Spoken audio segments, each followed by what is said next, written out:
কোন প্রতিষ্ঠানের সাথে ব্যবসা করবেন, কোথায় ব্যবসাটা করবেন, কেমন মানের চা নিয়ে ব্যবসা শুরু করবেন। আমরা সবাই জানি চা মানি শ্রীমঙ্গল, চা মানি পঞ্চগড়, চা মানি চট্টগ্রাম। বিষয়টা এরকম না। দাম শুনেই ব্যবসা শুরু করে দিলে আপনার ব্যবসা শেষ। চায়ের ব্যবসায় কেন নতুনরা পিছিয়ে পড়ে?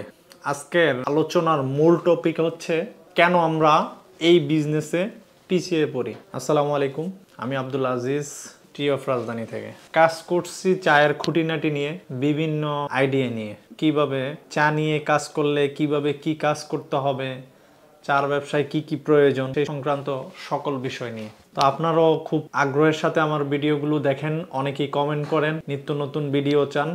আবার অফিসে যারা আসেন যে ভাই আপনার ভিডিওটি দেখছিলাম, খুব খুশি লাগে তখন যে একটা সাহস নিয়ে আমাদের অফিসে আসেন, একটা ইনস্পায়ার হয়ে আসেন, তখন খুবই ভালো লাগে। তো আজকের বিষয়টা হচ্ছে চা ব্যবসায় কেন আমরা পিছিয়ে পড়ি। পিছিয়ে পড়ার কিছু কারণ আছে, সেই কারণগুলো নিয়ে আজকে আমি আপনাদের সামনে কথা বলবো। ধৈর্য সহকারে অবশ্যই আমার ভিডিওটি সম্পূর্ণ শেষ করবেন। এই ব্যবসার প্রথম করণীয় কি, যদি আপনি চার ব্যবসা একটা ডিলারশিপ বিজনেস করেন সেটার করণীয় কি, বা এই ব্যবসা করতে চাইলে সেই করণীয়গুলো কি কি। প্রথমত হচ্ছে আমরা যখন ইউটিউবে বা ফেসবুকে অ্যাড দেখি, বিভিন্ন বিজ্ঞাপন দেখি, তখন কি করি, আমরা বিজ্ঞাপনটা সম্পূর্ণ শেষ না করেই আমরা ফোন করি, অর্ডার করি। আমাদের কাছে এরকম অসংখ্য ফোন আসে যে আমাদের ভিডিও দেখতেছে, ভিডিও শেষ না করে ফোন দিছে, ভাই এই চা কয় টাকার, এত টাকা দামের চা আছে, এটা দিয়ে কিভাবে ব্যবসা শুরু করবো, এটা কি ডিরেক্ট চলবে, এই কোশ্চেনগুলো আমাদেরকে সরাসরি করে। কিন্তু বিজ্ঞাপনটা সম্পূর্ণ শেষ করা উচিত।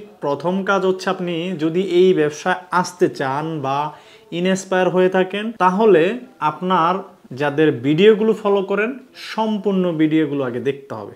শুধু একটা কোম্পানির বিজ্ঞাপন ভিডিও যদি আপনি দেখেন তাহলেই হবে না, এরকম অসংখ্য ভিডিও আছে ইউটিউবে, ফেসবুকে, সেগুলো আপনারা রিসার্চ করতে পারেন। একটা ব্যবসার প্রথম থিম হচ্ছে যে ব্যবসা করবেন সেটাকে নিয়ে গবেষণা করা, চিন্তা করা, সবকিছু গেটে দেখা। তো আপনার প্রথম কাজই হচ্ছে, এখন কোথাও যাওয়া লাগে না, ঘরে বসে একটা অ্যান্ড্রয়েড ফোন দিয়ে সমস্ত পৃথিবীর তথ্য আপনার হাতে মুঠোয় আসছে। আপনি যে ব্যবসাটা করতে চান সেই ব্যবসা সম্পর্কে আগে আইডিয়া নেন, বিজ্ঞাপন দেখে হুট করে কল দিয়েন না, আগে বিজ্ঞাপনটা শেষ করেন, বুঝেন, জানেন, আর অসংখ্য ভিডিও আছে সেগুলো দেখেন।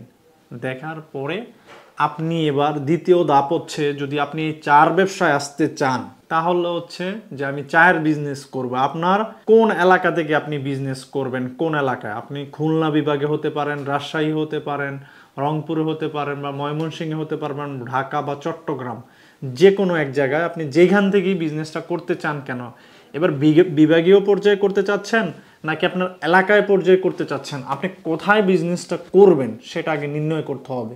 আপনি যদি আপনার এলাকায় বিজনেস করেন, সাপোজ আপনি খুলনা এলাকায়, খুলনার যে কোনো একটা প্রত্যন্ত গ্রামে আপনি বিজনেস করতে চান, সেইখানে আগে আপনার এলাকায় ভিজিট করতে হবে। আপনার এলাকা, গ্রাম, ইউনিয়ন, উপজেলা সবটা আপনার ঘুরে রিসার্চ করতে হবে আপনার এলাকায় কি কি ধরনের চা চলে, কোন কোন ব্র্যান্ডের চা চলে, কম দামি চা বেশি চলে, মিডিয়াম গ্রেডের চা বেশি চলে নাকি হাই গ্রেডের চা বেশি চলে, দামি উন্নত মানের কোম্পানিগুলোর চা বেশি চলে। তো কোন কোম্পানির চাগুলো সবচেয়ে বেশি চলে, সেক্ষেত্রে আপনার পার্ট করতে হবে এখানে দামি চা বেশি চলে নাকি কম দামি চা বেশি চলে, সেটাকে ভাগ করতে হবে। আপনাকে 3 ভাগে ভাগ করতে পারেন, যে এখানে লো ক্যাটাগরি কাস্টমার কেমন, মিডিয়াম কোয়ালিটির কাস্টমার কেমন, হাই কোয়ালিটির কাস্টমার কেমন। তো আপনাকে 3টা ভাগে ভাগ করতে হবে। দ্বিতীয় ধাপে, প্রথম ধাপে হচ্ছে আপনার সিলেকশন করতে হবে কোম্পানি, সোর্সিংগুলো। দ্বিতীয় ধাপে হচ্ছে আপনার মার্কেটিং ভিজিট করতে হবে। আপনি যেই এরিয়াগুলোতে কাজ করেন, কোন এরিয়াতে কেমন কি ধরনের চা চলে সেটাকে আপনাকে মার্ক করতে হবে, এবং কাস্টমারগুলো কোন টাইপের সেটাকে মার্ক করতে হবে। সেটা আপনি প্রয়োজনে নোট করে লিখে রাখতে পারেন, অমুক জায়গায় অমুক পাড়ায় এরকম চা চলে। তারপরে হচ্ছে সেটা আগে দাম দেখলেন, দাম দেখার পরে এবার দেখতে হবে কি চায়ের সাইজ, আপনার অঞ্চলে কোন সাইজের চা চলে। আপনার ধরেন চলে সিডি, আপনি যদি ডাস্ট কিনে নিয়ে ব্যবসা শুরু করে দেন, আপনার ব্যবসা শেষ, একদম শেষ। আপনি পরবর্তীতে যদি আবার সিডি নিয়ে দেন, কাস্টমাররা কিন্তু তখন আর নিবে না। ব্যবসাটা শুরুর সময় ভালোভাবে শুরু করতে হবে। আপনার যদি শুরুই সুন্দর না হয় তাহলে আপনি একদম শেষ। তো এই জন্য হচ্ছে কোন সাইজটা চলে আপনার এলাকায়, ইউনিয়ন বা পাড়া হোক, উপজেলা হোক, ওই উপজেলায় কোন কোন সাইজের চা চলে সেগুলারে নির্ণয় করতে হবে। নির্ণয় করে এটা গেল মার্কেটিং, আপনি ভিজিট করলেন, কেমন কোয়ালিটির চা চলে, কেমন কাস্টমার আছে, কয় শ্রেণীর কাস্টমার আছে, সবগুলো আপনার নোট করতে হবে যদি আপনি ব্যবসাটাকে ভালোভাবে করতে চান। সমস্ত এগুলো সব কিছু নোট করতে হবে। তারপরে কোন প্রতিষ্ঠানের সাথে ব্যবসা করবেন, কোথায় ব্যবসাটা করবেন, কেমন মানের চা নিয়ে ব্যবসা শুরু করবেন, সেই জিনিসটা আপনাকে নির্ণয় করতে হবে। এটার জন্য আপনার কোম্পানি সিলেক্ট করতে হবে। আপনি কয়েকটা কোম্পানি চাইলে ভিজিট করতে পারেন। কোথায় গেলে ভালো হবে? আমরা সবাই জানি যে চা মানি শ্রীমঙ্গল, চা মানি পঞ্চগড়, চা মানি চট্টগ্রাম। বিষয়টা এরকম না। অনেকে ম্যাক্সিমাম যারা নতুন ব্যবসায় আসে তারাই চা মানি শ্রীমঙ্গল মনে করে যে চা মানি শ্রীমঙ্গল, উৎপাদন শ্রীমঙ্গল, চা বিক্রয় কোথায় হয়, ভালো প্রতিষ্ঠান কোথায় আছে, সেই জিনিসগুলো আপনাকে খুঁজে বের করতে হবে। আপনার সেটার জন্য আপনি শ্রীমঙ্গলে যেতে পারেন। এইবার যে আপনি ওইখানে সবগুলো প্রতিষ্ঠান ভিজিট করতে পারেন। আপনি পঞ্চগড়ে যেতে পারেন, পঞ্চগড়ে যে প্রতিষ্ঠান ভিজিট করতে পারেন, ওইখানের মানগুলো কেমন, আপনাকে কি চা দিবে। পঞ্চগড়ের একজন ব্যবসায়ী কি ডিরেক্ট পঞ্চগড়ের চা আপনাকে প্যাকেজিং করে দিয়ে দিবে? বিষয়টা এরকম। সেক্ষেত্রে তার সাথে বিজনেস করলে আপনি কতটুকু উপকৃত হবেন। এবার শ্রীমঙ্গলে গেলেন, শ্রীমঙ্গলে গিয়ে আপনি একজন ব্যবসা করলেন, সে কি চোরাই চা দিয়ে আপনাকে প্যাকেজ, তার প্রতিষ্ঠানটা কোন মানের। এটা উদাহরণটা নি, চোর যখন চুরি করে আপনার ভালো মন্দ সবই চুরি করে।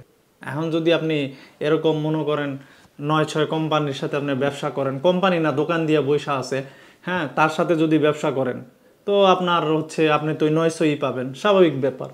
আপনার যাচাই করায় ভুল ছিল।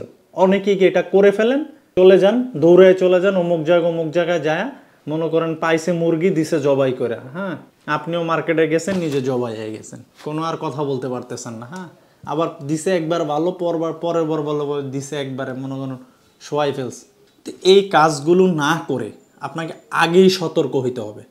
আপনি যে কোনো কোম্পানির সাথে ব্যবসা করেন, কিন্তু কারা মোস্ট লেভেলে আছে, টপ লেভেলে আছে, তো তাদের সাথে যদি আপনি যোগাযোগ করতে পারেন, আপনাকে ভালো একটা সার্ভিস দেয়, তাহলে তাদের একটা ভালো সার্ভিস থাকে এবং কোম্পানিটা প্রতিষ্ঠিত, এরকম যদি একটা কোম্পানি সিলেক্ট করতে পারেন তাহলে আপনি পিছিয়ে পড়বেন না। আপনার মার্কেটিং ভালো কিন্তু আপনার যোগান ঠিক নেই, আপনি যেখান থেকে সোর্স করবেন আপনার সোর্সিং ঠিক নাই, তাহলে আপনি কিভাবে সেল করবেন? আপনার ফেস ভ্যালু আছে মার্কেটে, তাহলে আপনি চাইলে সেল করবেন। আপনি ফেস ভ্যালু দিয়ে একবার চা দিতে পারবেন, দ্বিতীয়বার আর দিতে পারবেন না, আপনাকে সুরে মারবে। কিন্তু এই জন্যই বললাম আপনার সোর্সিং ঠিক থাকতে হবে। আপনি কোথা থেকে সোর্স করবেন এইটাও 100% ঠিক থাকতে হবে আপনাকে। কোম্পানি সিলেক্ট করার জন্য কার সঙ্গে বিজনেস করবেন, দাম শুনেই ব্যবসা শুরু করে দিলে আপনার ব্যবসা শেষ, আমও যাবে সালাও যাবে, আপনি যত টাকা ইনভেস্ট করবেন সবই শেষ। আমরা অনেকেই কি করি, এই জন্যই পিছায় পড়ি। আমরা কি করি, কম দাম দেখে গেলাম পঞ্চগড়, গেলাম শ্রীমঙ্গল, গেলাম সিলেট, যায় দাম কম, শুনলাম মানে ভালো, আইনা আনলাম, এবার শেষ। আমি গেলাম ওইখানে কথাবার্তা শুই না, ওরা দিল মুরগি বানায় একবারে। তো ব্যবসা কি কেল্লা ফতে। আমার কথাগুলো একটু মাইন্ডে লাগতে পারে, সরি। তো আপনারা এই কাজগুলো করবেন না, যাচাই বাছাইটা সঠিকভাবে করবেন, কোম্পানিটা সিলেক্ট করবেন। প্রয়োজনে আপনি যদি চট্টগ্রামও আসেন, কয়েকটা প্রতিষ্ঠান ভিজিট করবেন, ভিজিট করে তাদের মিশন ভিশন কি, আপনাকে নিয়ে কিভাবে ভাবছে, আপনাকে কিভাবে তৈরি করবে, এই জিনিসগুলো যখন তাদের থেকে শুনবেন, আপনার সাথে কিভাবে ব্যবসা করবে, আপনার ওই এলাকায় কিভাবে প্রোভাইড করবেন, কাস্টমারের সাথে কিভাবে কমিউনিকেশন করবেন, কিভাবে আপনি কে কি বলে তার উত্তর কিভাবে দিবেন, এই জিনিসগুলো যদি কোম্পানি থেকে আপনি সাপোর্ট পান তাহলে আপনি সুন্দরভাবে ব্যবসাটাকে এগিয়ে নিতে পারবেন। এই গেল সোর্সিং। তারপরে হচ্ছে ওই যার সাথে ব্যবসা করবেন তাদের ব্র্যান্ড ভ্যালু আছে কিনা, ভালো মানের কিনা, এগুলো ওই একটার সাথেই ওইটার সাথেই সোর্সিংয়ের সাথে সব কিছু যখন এগুলো করতে পারবেন তখন আপনি ব্যবসাটা শুরু করলে সুন্দর পরিধিতে চলবে, ভালোভাবে চলবে। এবার আসি যার সাথে ব্যবসাটা করবেন, আরেকটা জিনিস আপনাকে ফলো করতে হবে, সেটা হচ্ছে ওই কোম্পানির, যেই কোম্পানির সাথে আপনি ব্যবসা করবেন সে কি দোকানদার নাকি কোম্পানি, তাদের লাইসেন্সগুলো আছে কিনা। সমস্ত ধরনের এই বিজনেস করতে গেলে লাইসেন্স আছে কিনা। যখন আপনি মার্কেটিং করবেন যদি ওই কোম্পানির লাইসেন্সগুলো না থাকে তখন হচ্ছে আপনি মার্কেটিংয়ে ফেসে যাবেন। ওইখানে গেলে যখন এলাকায় কোনো প্রশাসন বা কেউ ধরবে, রাস্তাঘাটে কেউ ধরবে, এটার জন্য টেকেল দিবে কে? মা বানায় ছেলে বিক্রি করে, এরকম কিছু কোম্পানি আছে না?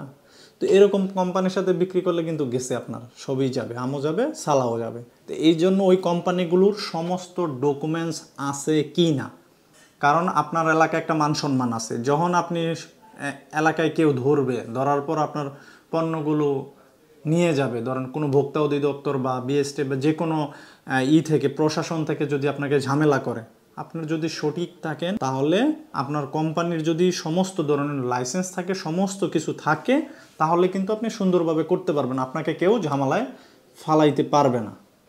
এই জিনিসগুলো আপনাকে অবশ্যই লক্ষ্য রাখতে হবে। এই যে কথাগুলো বললাম, সমস্ত এই বিষয়গুলো যদি আপনারা খেয়াল রাখেন তাহলে আপনাদের বিজনেসটা সুন্দরভাবে এগিয়ে যাবে। আলহামদুলিল্লাহ আমরা এইসব বিষয়ে এগিয়ে আছি। তারপরও আপনারা সরাসরি যদি আসতে চান, সব কিছু যাচাই বাছাই করে আমাদের ঠিকানা হচ্ছে বড়ফুল মোড়, হালিশহর, চট্টগ্রাম। কেউ যদি আরও কোনো কিছু জানতে চান, আগ্রহ থাকে বিস্তারিত জানার জন্য আমাদের স্ক্রিনে দেওয়া নাম্বারে আপনারা অবশ্যই যোগাযোগ করবেন। আমাদের অফিস টাইম সকাল 10টা থেকে সন্ধ্যা 6টা 20 পর্যন্ত। সবাই ভালো থাকবেন, সুস্থ থাকবেন। আসসালামু আলাইকুম।